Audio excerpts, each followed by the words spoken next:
สบายดีสบายดีป่านปอกมื้อนี้เจ้าทินพาเที่ยว วันนี้พวกเราจะพา เลย ทุกท่านมาเที่ยวอยู่ที่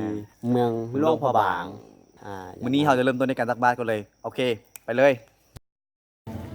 โอเคตอนนี้พวกเราก็อยู่สถานที่ใส่บาตรเอาไป ใส่บาตรกันเนาะไปกันเลย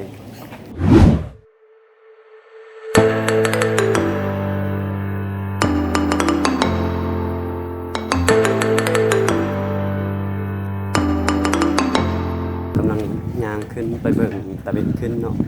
เลยอยู่ที่ จอมซี่ จอมกุซี่ เนาะ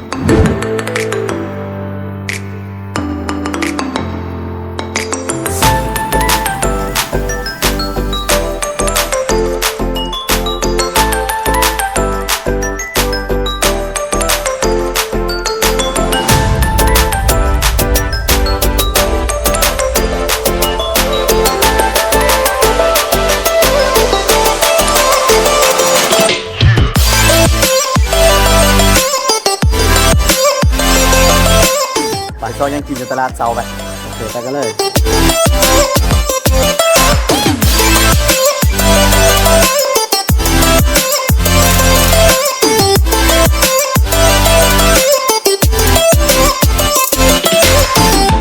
คือวัดเสียงทอง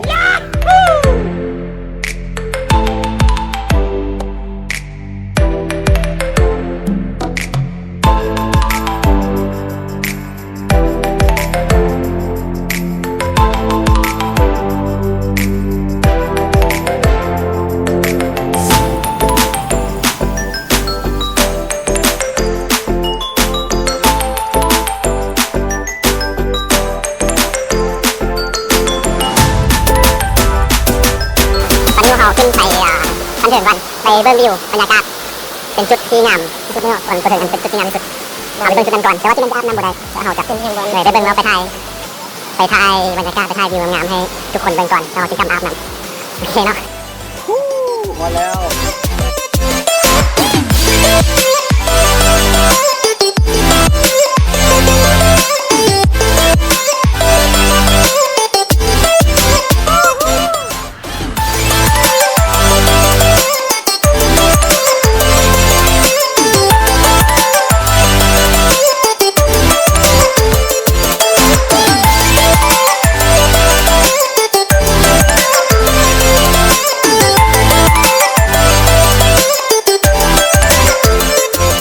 หลังจากวันนี้นี่เฮาสิไปไสต่อเนาะ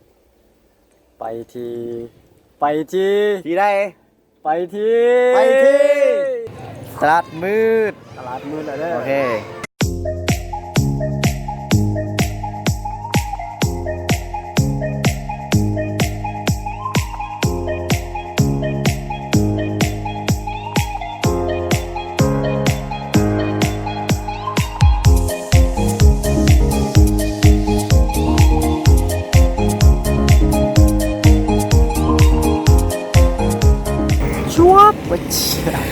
ขอขอบใจอ่างด้านเจ้าทินพาเที่ยวเพจที่จัดกิจกรรมดีๆอย่างนี้ให้พวกน้องได้ร่วมและได้สร้างผลงานและได้พัฒนาตัวเอง ตอนนี้เจ้าทินพาเที่ยวของเมืองหลวงพระบางเฮา2คนชื่อปานป๊อกของเฮากาวลาก่อนสบายดี Good night